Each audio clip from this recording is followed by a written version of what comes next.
ಎಲ್ಲರಿಗೂ ನಮಸ್ಕಾರ. ಪ್ರತಿ ವರ್ಷದಂತೆ ಈ ಸಾರಿ ಕೂಡ ಹಿಡಕಲ್ ಡ್ಯಾಮ್ನಿಂದ ಕುಡಿಯಲಿಕ್ಕೆ ನೀರು ಬಿಡುವಂತ ಒಂದು ನಿರ್ಧಾರವನ್ನು ಮಾಡಿದ್ದೇವೆ.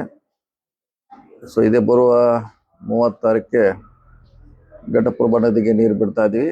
ಅದನ್ನ ಚುನಾವಣಾ ಕಮಿಷನ್ ಪರ್ಮಿಷನ್ ತಗೊಂಡು ಬಿಡ್ತಾ ಇದೀವಿ. ಸೊ ಇನ್ನು ಎಡದಂಡೆ ಬಲದಂಡೆಗೆ 7ನೇ ತಾರೀಕು ಬಿಡುವಂತ ನಿರ್ಧಾರವನ್ನು ಮಾಡ್ತಾ ಇದೀವಿ.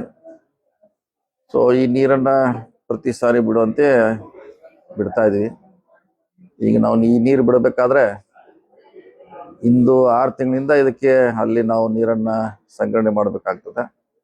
ಸೊ ಆ ನಿಟ್ಟಿನಲ್ಲಿ ಕಳೆದ ಸುಮಾರು ವರ್ಷದಿಂದ ರೈತರಿಗೆ ಅನುಕೂಲ ಆಗಲಿಕ್ಕೆ ನಾವು ನೀರನ್ನು ಬಿಡ್ತಾ ಇದ್ದೀವಿ. ಇವತ್ತು ಬಿಡ್ತಾ ಇದೀವಿ, ನಾಳೆ ಕೂಡ ಮುಂದೆ ಕೂಡ ನಿಮ್ಮ ಪರವಾಗಿ ನಾವು ಕೆಲಸ ಮಾಡ್ತೀವಿ. ಅದಕ್ಕೆ ಈ ಕುಡಿ ನೀರನ್ನ ಮಿತವಾಗಿ ಉಪಯೋಗ ಮಾಡಬೇಕಂತ ಸಾರ್ವಜನಿಕರಿಗೆ ಮತ್ತು ರೈತರಲ್ಲಿ ಮನವಿ ಮಾಡಿಕೊಳ್ತೀವಿ.